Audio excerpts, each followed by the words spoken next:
5:07, it's the KRMG Evening News. I'm Skyler Cooper. Glad to be back with you here on the Evening News. I was really excited to turn off my 2 o'clock alarms after doing the morning show for, I lost count.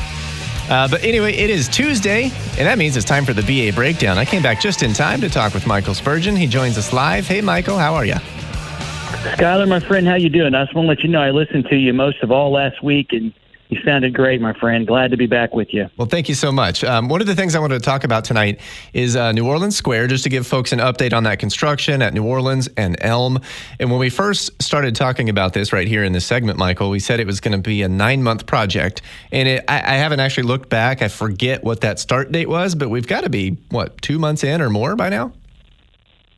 That's exactly right. We actually started work towards the end of June, and we're coming to the end of phase one, which I would anticipate we'd be completed right around the first part of September, and we're making great progress. I mean, obviously our goal is to try to get out of the roadway work by Christmas time, so that way that there won't be any issues at that time of the year for our merchants and our folks that are going to be doing a lot of shopping, and then we can work on outside of the roadway. And I just couldn't be happier with the quality and the amount of work that's been completed in the first 2 months. And I really appreciate you bringing this up periodically, because this is a major investment in the south part of our community, and I think it's going to be amazing when it's done. And so we continue to do great work. I do want to mention that we've had some enforcement by our police department. Our great police department has us doing some periodic enforcement out in that area to make sure that it remains safe, not only for the drivers but also the folks working out there. I live not too far from there, so I've gone through it a handful of times since construction started. And in my view, it's really not that bad. The hardest part for me was trying to get in and out of a couple of businesses. And now, as I understand it, there are some, not just the roadway going to be improved, but some new driveways cut for some of those businesses. So when it's all done, it'll actually be even more accessible. Is that right?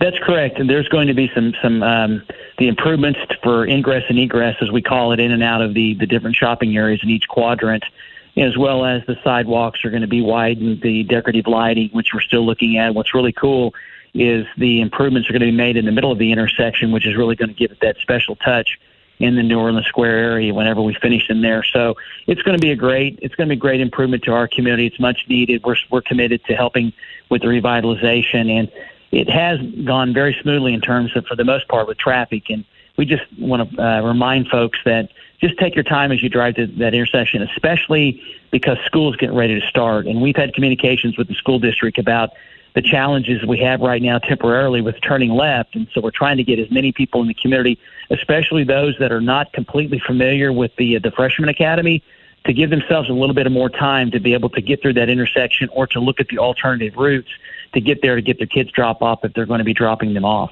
Got a city council meeting coming up tonight, and I know we've talked about this a little bit before. You've completed this public transit study to help out with maybe consider some options for public transportation around BA, and I understand that final report will come up at the city council meeting tonight. What do you expect to come from that, and can you give us a little bit of a hint as to what those final two scenarios look like?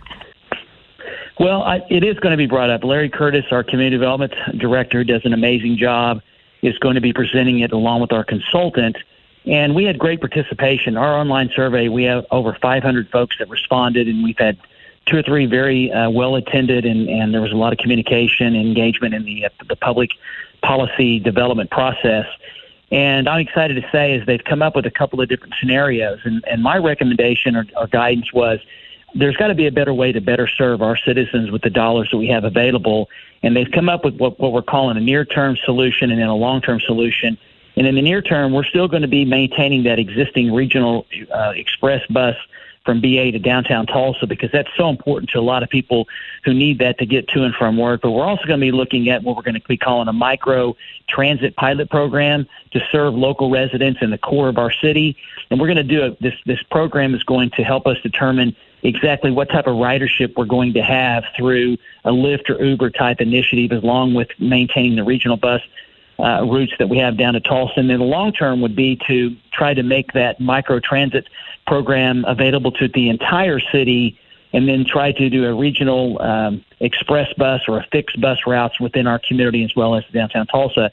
And we're going to be using city dollars and then looking for state and federal dollars to try to expand those programs, because the council and I believe that we need to make sure that all citizens can get to where they need to go to do their business or services or to get around. So I'm expecting the council members to actually review or ask questions about the study. Then they'll probably take it under advisement and then come back and actually approve it. And then we would, if they approve it, we'd start the preparations to put together the operational plan to actually implement the first short-term recommendations.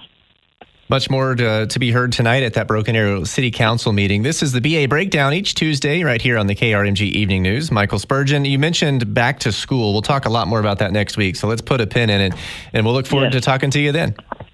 Okay, my friend. Take care. Have a great rest of your week.